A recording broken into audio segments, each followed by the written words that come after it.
People in our world are living in spiritual darkness, but the light of Jesus Christ is never dim. In this episode, a testimony of rebirth is told. Perhaps it bears witness with your heart. After all, this is your story. Where would I be without your love? Where would I be without your grace? Father in heaven above, all of my sins you erased. You saved me from a life of misery and rewrote my history. This is my story, and to you be the honor and glory, y'all. Resurrected, born again, no longer a slave of this world I'm living in. Broke the chains that held me down, I've been set free, so let me testify. Father, thank you once again for how good and how great you are. Thank you for Eden. Thank you for her life. We just pray over these next few moments as she shares her story, that you will grant her peace in her heart and her mind. Bring every one of her thoughts, Lord, into captivity to your obedience as she shares her transformation story. In Jesus' name, amen. Ina, I want to begin with a quote that you had given me some time before, and I want to read it, and then I'll get you to respond to it. And it states this: growing up, I believed in God, but so many bad things happened to me, so I had a hard time understanding. Let me ask, how old were you when things started to get bad? I was about 10 years old when things at home started to go downhill. It happened the biggest life event at that time that happened that kind of paved the pathway for everything else was when the sexual abuse from my dad came out. And yeah, after that, it was kind of just one thing after another that happened. And that abuse was with your sister? At the time that we were aware of, yeah, it was with my eldest sister. And then later out it was all my siblings. I have 2 brothers and then my eldest sister, and it happened to all of us. I don't remember my dad really being around much, but my mom and my brothers and my sister and I, we were all really close. We always kind of have been. But yeah, life was good for the most part. I just remember playing lots with my brothers. I tried playing with my sister, but she was always a little bit older than me. And so it was mostly my brothers and I that us 3 were really close growing up. We went to church. I grew up in a Christian home. Both my parents were Christian. I was as well. The only time that I started to struggle was around when things kind of went south at home, and then I realized that I had never experienced God to be real for myself. I kind of just believed in him because that's how I was raised. And so, yeah, around that time I struggled a little bit with kind of just wondering, like, who he is, what do I really believe in, and all of that kind of stuff. Now, you had mentioned to me also earlier that you had a hard time at that point as well liking yourself. Yeah, looking back, I always remembered feeling, I don't know, I just didn't like what you said. I didn't like myself. I struggled with just ways to cope. And so I kind of always seeked out unhealthy behaviors, I guess, whether that was with eating and food, or at the time it was with boys, and just like validation. Pretty much anything that would make me feel better about myself, I kind of would try that. Now, at the age of 12, someone encouraged you to drink, and it became for you a way of escape. Why? It was my dad and a few members on his side of the family that encouraged me to drink. I had never really thought about it before, but I remember when I did it, it felt like a missing piece that I had been looking for, just because of the way that it made me feel.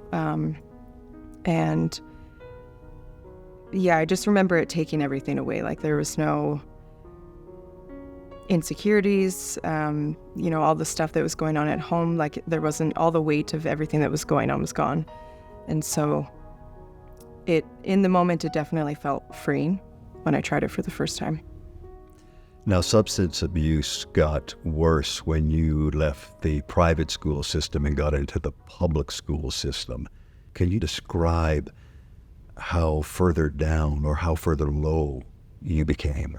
Yes, using and like at the time was just kind of experimenting. Definitely took off when my family moved, because after the sexual abuse came out, my dad obviously was kicked out. He left, and then my mom was on her own with me and my siblings. And at the time, she also then went down with her own drinking. And so everything was just in disarray at home. And so when we switched schools, and that was kind of the last piece of stability that I had, was being in a Christian school. And when that was gone and I was in a public school, it was just using and drugs was a lot more available than it had been. And so I kind of just dove right in as soon as it was there. And then once I realized how easy it was to do it, I just started skipping class pretty much every day to use. That would have been around 12, 13. I was getting it from my dad. And so we had kind of like, they were mandatory visitations that we had to do with him still. And so at first I was hesitant, didn't want to see him. And then once I realized that I was able to get drunk and high with him, then I started going, I guess, and wanting to go because I knew what I was going to get out of it. And then eventually I ended up being able to find it on my own without seeing him. But that's where it started, yeah. Now, at the age of 14, something very traumatic happened. What happened? He was my boyfriend at the time, I thought. And I was raped when I was 14 by him. And after that,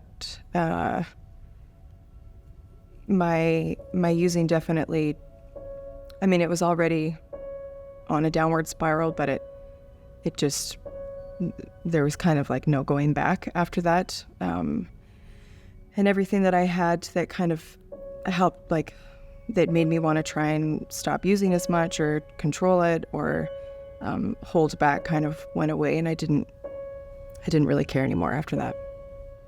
When you say you didn't really care, did you think that rape was your fault? I definitely did, yeah, because I was drunk when it had happened. I didn't tell anyone, mostly just because I didn't think anyone was going to believe me because he was my boyfriend and I had been drinking. And so I thought to myself that if I hadn't gotten drunk enough and I was able to, like, fend myself kind of thing, that it wouldn't have happened.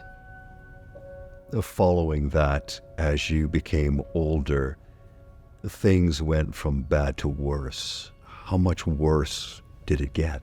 Before that, it was mostly just alcohol and weed that I was experimenting with. And then, I guess, like party drugs, cocaine and ecstasy, acid, stuff like that. And then after that, I tried meth for the first time. And I remember after experiencing that, my reaction to it wasn't normal. Like I wanted to do it again. And I didn't really care to, try to perceive myself as normal to other people or like I had things under control. I knew that I did not have control. And so, yeah, I went at 15 after that incident. I had tried meth twice, and I got put into treatment that was involuntary. And I was there for about 9 months. And about halfway through the program was when I decided that I actually did want to try and be sober. And I wanted to give it an honest shot, I think, after seeing the counselors at the center and just knowing that there was other people that had gone through similar things that I had gone through and had found happiness and freedom and healed from it. I thought that maybe I could do the same. And so, yeah, I did really well in the program. I finished, I was about 16 when I finished, and I think I was out of treatment for a couple of months before I relapsed. I kind of just fell right back into my old patterns. I got into an abusive relationship, and it just went south from there. And you had mentioned to me that I think during this time as well there was some gang involvement.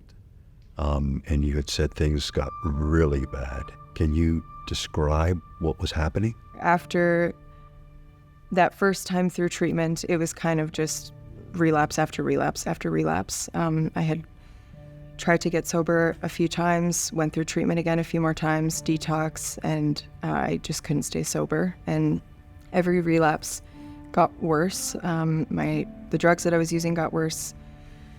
And at around, like 16, 17, 18, 19, for those 4 years, I was using fentanyl, heroin. I was on the streets. Now, with the drug use and the strong addiction, there was a moment when life for you actually ended. Can you describe that? I think I was 17, and I had been using, just recently started using needles, and that had been my first time willingly using heroin in a needle. Yeah, and then this guy that I didn't really know did it for me, and the guy that I was with at the time as well, he did it for both of us. When I realized that is way too much and I might die from that, and then before I could even really have any other thoughts, it was like I went to sleep, and we both actually flatlined. Yeah, I just remember waking up and the paramedics were there.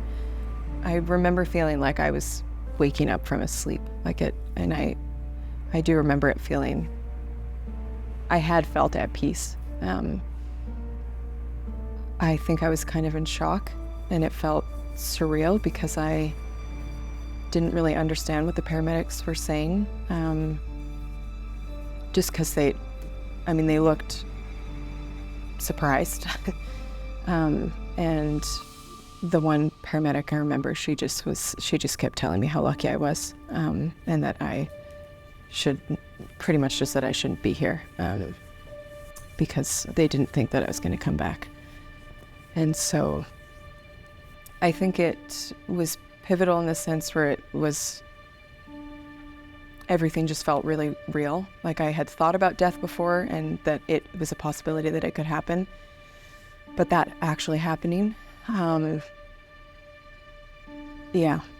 it's just kind of surreal.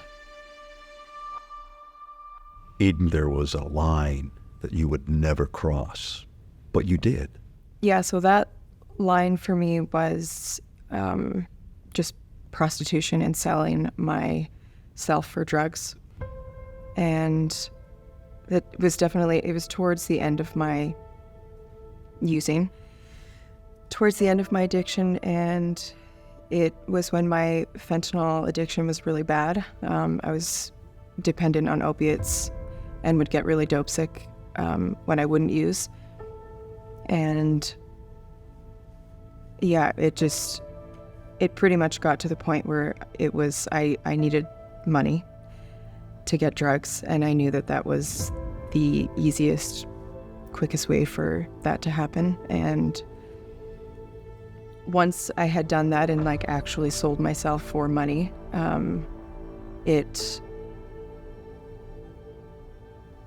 I wouldn't really say I was suicidal before that. I had a carelessness to not live anymore, but I definitely wanted to die after I got involved in prostitution. Eden, you were addicted and bound with the drugs and the alcohol, and then finally the prostitution. But there was an escape. And then when you did, you made a desperate plea. Can you tell me how that unfolded? I was held up in a hotel and I couldn't leave. And I wasn't allowed to leave. And just prior to this, I also had been beaten up pretty bad. And yeah, it just was really ugly and bad. And now looking back, I know that it was God, but I, for some reason, asked for help, and I didn't even really know, I felt like I didn't really know how to pray or that I could even, so I was just sobbing, literally asking God to help me, because I didn't know what else to do. And somehow I managed to get out of the hotel. The memories of that are a little bit blurry, but I remember leaving, and looking back now, God was just in that whole incident because, there was no pushback or anything. Like, I was able to leave without a problem, and I ended up calling my mom. It was New Year's Eve, and at the time I wasn't thinking I was going to go and get sober. I just wanted to see her, and so I called her, and she came and picked me up. And from that moment on, I didn't ever go back. It was a bit of a rough journey getting into treatment. Like, there was a couple of weeks there where I was still using and waiting to get on medication for the opiate addiction and all that stuff. But yeah, that was the end of the start of the end. Eden, you mentioned rehab, and at this point, you were willing to go in for your 7th time to get help. But you also said that if it didn't work, you had your own solution to that problem. I did want to get sober. I wanted to try. But I was at the point where I knew that if it didn't work, I was going to kill myself. I didn't want to keep using and living that life, and I also didn't want to keep trying and failing. And so that was kind of my plan B, I guess, if treatment and trying to get sober didn't work. And during that time when the treatment center that I had tried to go back to, they were even hesitant to take me because it had been my 7th time going through. And so during that time, I knew that I just knew that I couldn't do it on my own. And I knew that treatment and all of those things were great, but I knew that I needed God. And I needed to fully surrender, which was something that I hadn't done in the past before, just because I was fearful and I didn't want to go into a lot of my trauma. Was there a moment that you can remember that sticks out in your mind when it was kind of just you and God, and your surrender brought about a total change? You actually felt a change within?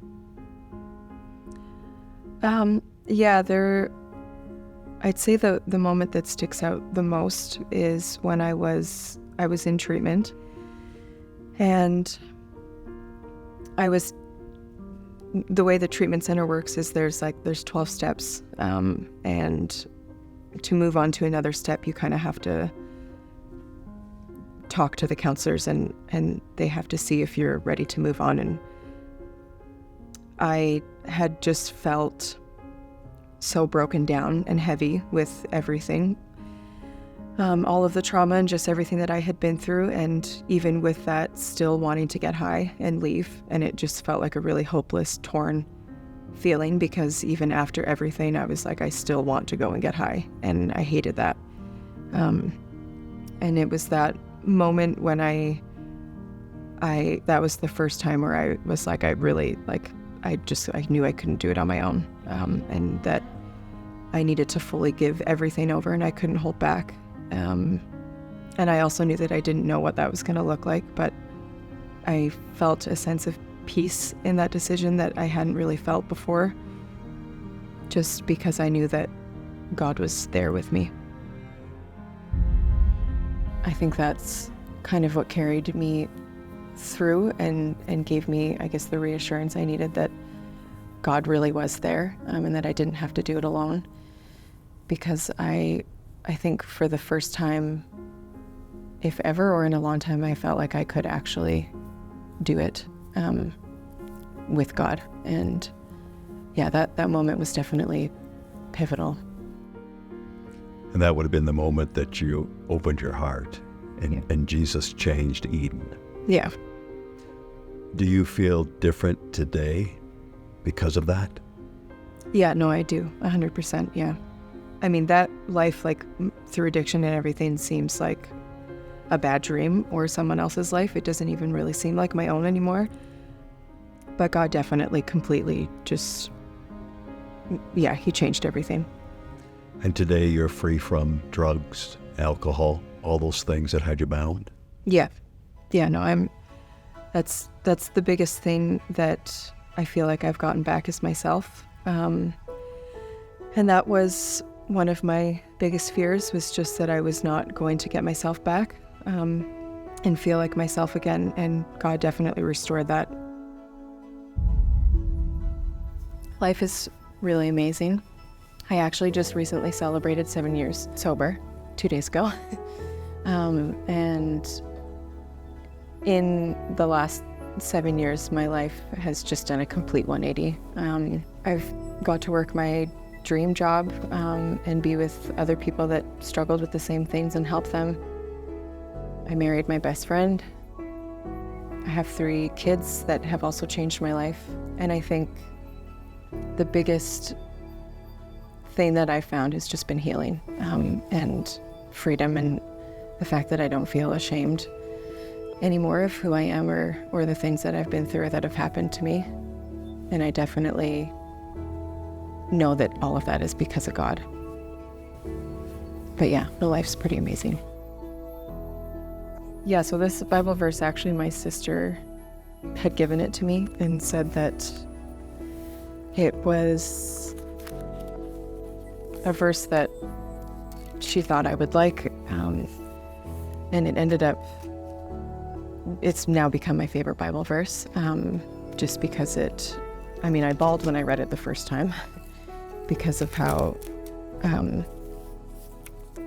it was just really fitting. It's Hosea 2:14-15. But then I will win her back once again. I will lead her into the desert and speak tenderly to her there. I will return her vineyards to her and transform the valley of trouble into a gateway of hope. She will give herself to me there as she did long ago when she was young, when I freed her from her captivity in Egypt.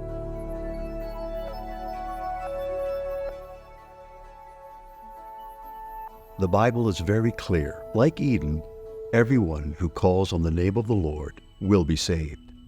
And why is that important? Because Jesus said, you must be born again. God rescued Eden from the power of darkness. The vices that gripped her life were destroyed. Darkness had to give way to the light of Jesus Christ. Her brush with death, lost to life. You too can experience that same transformation by looking to the cross, believing that Jesus Christ died for your sins, was buried, and rose again the 3rd day. If you have any questions or would like to pray with someone, call our 24/7 prayer line at 1-866-273-4444. If you want to learn more about the gospel of Jesus Christ and how it can transform your life, you can request a free Bible by calling toll-free 1-888-482-4253. You can begin your journey with Christ now. I really didn't see any way out or any hope for the future, and he completely changed and transformed everything. And then has used all of that for something really beautiful. So it's, I don't know, I guess Jesus to me is just everything.